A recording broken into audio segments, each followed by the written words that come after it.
नमस्कार दोस्तों, theta option trading में आपका स्वागत है। यहाँ आसान भाषा में सीखें शेयर मार्केट, निवेश और पैसे की बचत के टिप्स। सीखने के लिए सब्सक्राइब और बेल आइकन दबाना ना भूलें। चलिए शुरू करते हैं। तो दोस्तों, जैसा कि आप जानते हैं, कल सेंसेक्स का एक्सपायरी डे है। सेंसेक्स कल ट्यूजडे में एक्सपायर किधर करेगा, कैसे करेगा, इसके एनालिसिस हम लोग देखते हैं। चलिए ये देख लेते हैं। पहले बड़ी टाइम फ्रेम पर सेंसेक्स,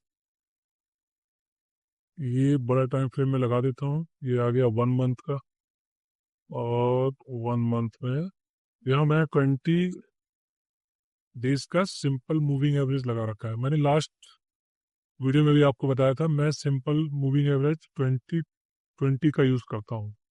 कुछ लोग 550 या करते होंगे, लेकिन मैं बुलिश और बेरिश जानने के लिए मार्केट किस ट्रेंड में चल रहा है, मैं 20, और मुझे बहुत अच्छा लगता है, पर्सनली मैं यूज करता हूँ। मैं ये नहीं कह रहा हूँ कि आप भी यूज करिए, आप देखिए, स्टडी करिए, आपको समझ में आएगा, फिर आप इसको यूज कर सकते हैं।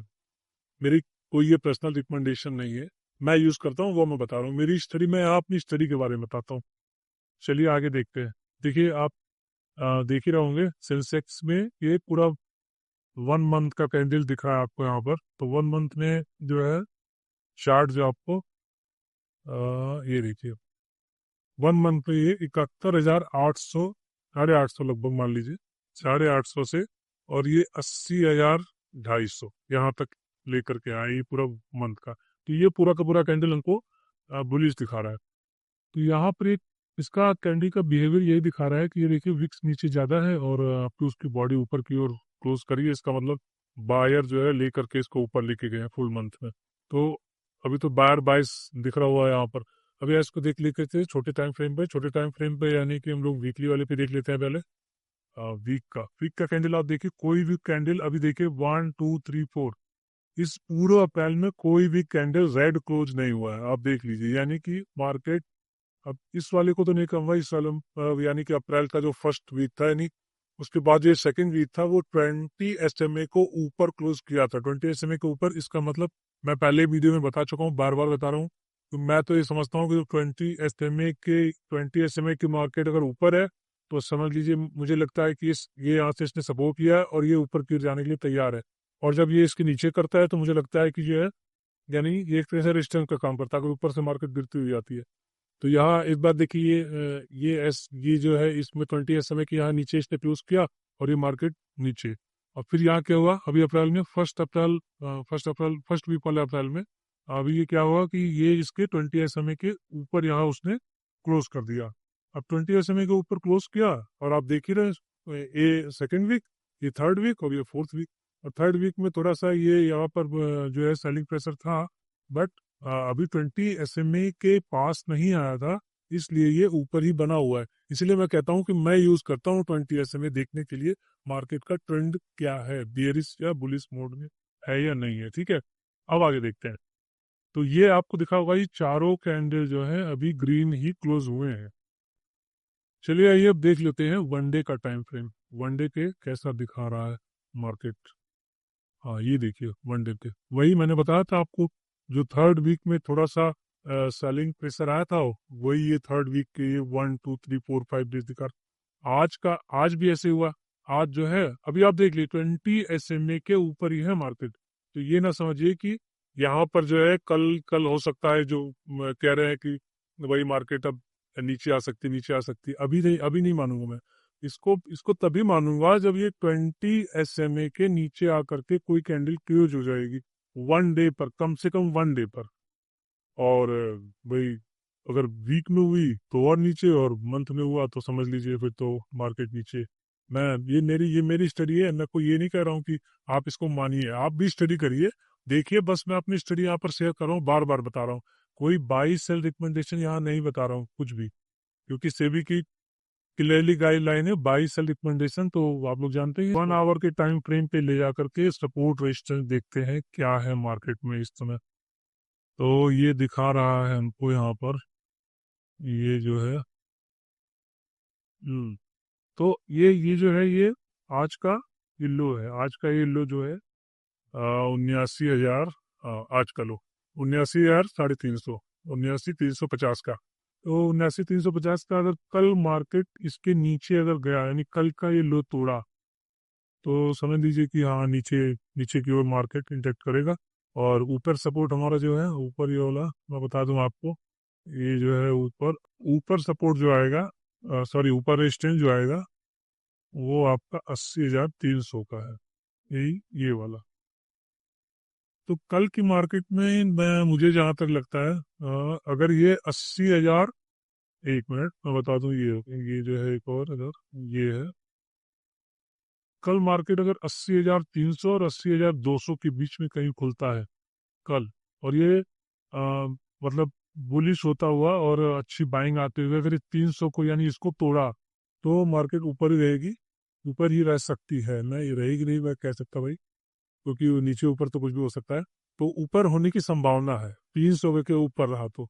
और दूसरा है, अगर ये नीचे इसके 20 SMA के नीचे आती है, सपोर्ट 20 SMA का सपोर्ट तोड़ेगी, उसके बाद अगर ये तोड़ा तो काफी नीचे की ओर आप मार्केट को देख सकते हैं, और वो जाके 79,000 पे एक सपोर्ट सपोर्ट ले सकता है यहाँ पर, लगभग 79,000 पे। ठीक है, तो चलिए अब आगे देख लेते हैं। आगे आपको बताता हूँ कि कभी कभी क्या होता है कि स्ट्राइक प्राइस चुनने में हम लोगों को दिक्कत हो जाती है। तो स्ट्राइक प्राइस कैसे सिलेक्ट करेंगे, और कौन सी सिलेक्ट करनी चाहिए, मैं कैसे सिलेक्ट करता हूँ, इसके बारे में देखते हैं। ये तो हो गई सपोर्ट और रेजिस्टेंस की बात, मैंने आपको यहाँ क्लियर करी है। अब आइए देख लेते हैं स्ट्राइक प्राइस के बारे में। देखिए बिगनर क्या करते हैं कि वो उनको सपोर्ट रेजिस्टेंस नहीं कह रहा हूँ, ये आपका बिगनर जो है स्ट्राइक प्राइस सेलेक्ट करने में बहुत ही उनको दिक्कत आती है। वो ऐसी स्ट्राइक सस्ता प्रीमियम देख करके सिलेक्ट कर लेते हैं, और कल तो खासकर एक्सपायरी है, और एक्सपायरी वाले दिन मार्केट थोड़ी सी भी मूव ऊपर नीचे, अगर दो बार अगर उसने ऊपर और नीचे कर दिया, तो वो वहां से प्रीमियम साफ हो जाता है, पूरा वाइप आउट हो जाएगा। अब आप सोचेगा, जो नया ट्रेडर आता है सोचता है कि ये कैसे हो गया, तो गलती उसके स्ट्राइक प्राइस को लेने में है, कैसे उसने सिलेक्ट किया। तो इसके लिए भी अलग से एक नया वीडियो बना देंगे, लेकिन अभी थोड़ा सा मैं छोटा सा इंट्रोडक्शन आपको मैं देता हूँ यहाँ पर। चलिए अब आपको ले चलते हैं ऑप्शन के चार्ट पे। तो ये आ गया आपका ऑप्शन का चार्ट। यहाँ देखिए मैंने दो ऑप्शन की प्रीमियम व्यू लगा रखे हैं। एक 79,900 का सी लगा रखा है, और 80,200 का पी है। तो ये दोनों, अब आपको बताने वाला था कि कभी भी जब भी स्ट्राइक प्राइस आपका अगर बायस्ड है कि मार्केट ऊपर जा रहा हो, यानी कि अभी करंट करंट सिनारियो है कि 80,200 पर मार्केट है, और आपको लगता है ये 80,300 400 500 पार करेगा, तो आपको 80,200, यानी कि इवन मैं तो कहता हूँ कि 80,100 और या 80,000, 79,900, 79,800 का प्रीमियम वहां पर देख करके आप सोचते हैं ये महंगा होगा, लेकिन वो महंगा जो है वो आपका महंगा नहीं होगा, वो आपको बहुत ही उसका बेनिफिट मिलेगा। वो इसलिए कि वहां पर प्रीमियम दिखे बहुत ही धीरे धीरे होता है।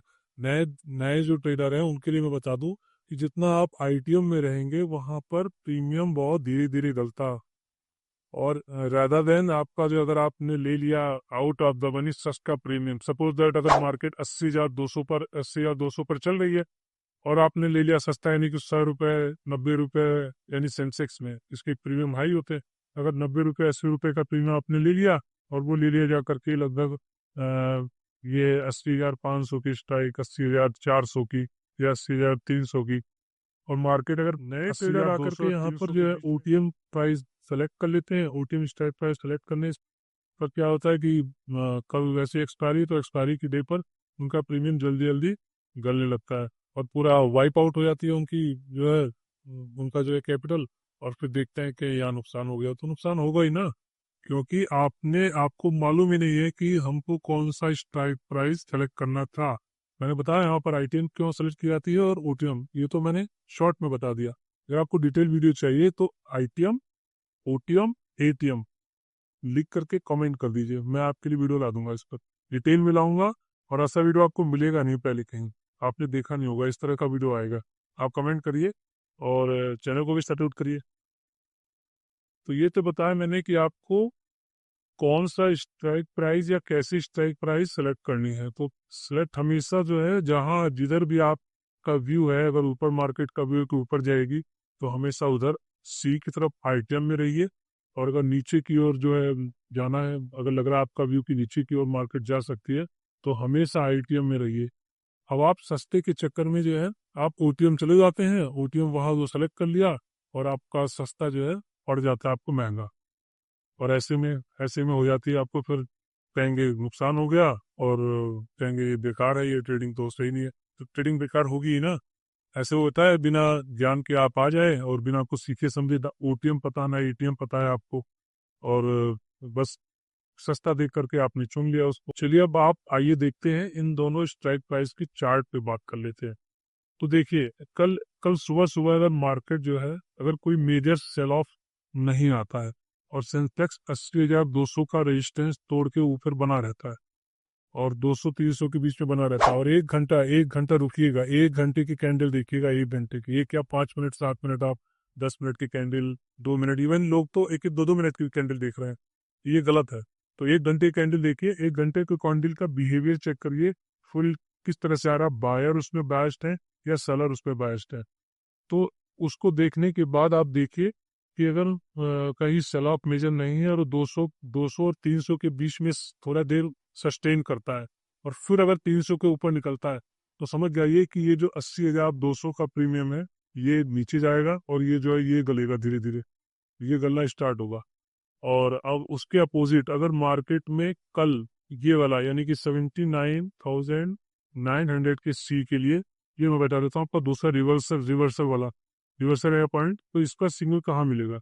अब देखिए अगर कल मॉर्निंग में 9:15 से लेकर के 10:15 के बीच में मार्केट वीक ओपन करेगी, वीक मतलब यानी 1 घंटे का कैंडल का अगर कहीं उसने रेड बनाया लंबा बढ़िया अच्छा रेड बनाया उसने, और सेंसेक्स कहीं 80,100 के आसपास स्ट्रगल करता रहा और उसके बाद जल्दी ही 80,000 का लेवल तोड़ दिया, तो समझ लेना कि आप 80,200 का पी यानी ये वाला 80,000 ये 200 का पी ये शूट अप कर जाएगा, और ये जो है ये जो है आपका 447 वाला ये फिर जीरो की तरफ अग्रसर हो जाएगा। तो ये दोनों मैंने आपको दोनों बातें बता दी, दोनों सिनारियो मैंने बता दिए। अगर हैवी सेलिंग आएगी तो प्रीमियम ऊपर जाएगा, और एफआईआई का सपोर्ट बना रहा तो पुट प्रीमियम धीरे धीरे घट जाएगा। तो दोस्तों कल सुबह का आपको मैंने एकदम क्लियरली बताया है, ओपनिंग रेंज और एफआईआई डीआईए दोनों पर आपको क्लोजली नजर रखनी है और फिर स्मार्ट डिसीजन लेना है। और डिसीजन यहाँ पर अपना पेपर प्रिंट करके लीजिए, ये नहीं कि आप अपनी ओरिजिनल और रियल जो है रियल यहाँ कैप पे लगा करके आप उसको जो है डिसीजन और चेक कर रहे हैं। आप देखिए पेपर टेस्ट कीजिए, जो मैं यहाँ बताता हूँ पहले उसको 1 महीने 2 महीने आराम से उस पर स्टडी करिए। आपको जब लगे कि हाँ, और उसके बाद जब स्टार्ट भी करना हो तो एक लॉट से स्टार्ट करिए, छोटे छोटे छोटे, और जब भी आप कॉन्फिडेंट हो जाए तभी आप रियल मनी से यहाँ ट्रेड करिए। बाइंग के लिए मेरी तो यही सलाह है, क्योंकि मैंने खूब अच्छा खासा नुकसान किया है इसमें।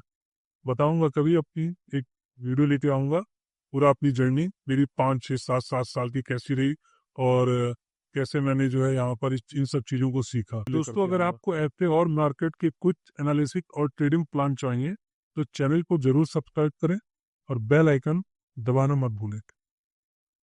नमस्कार।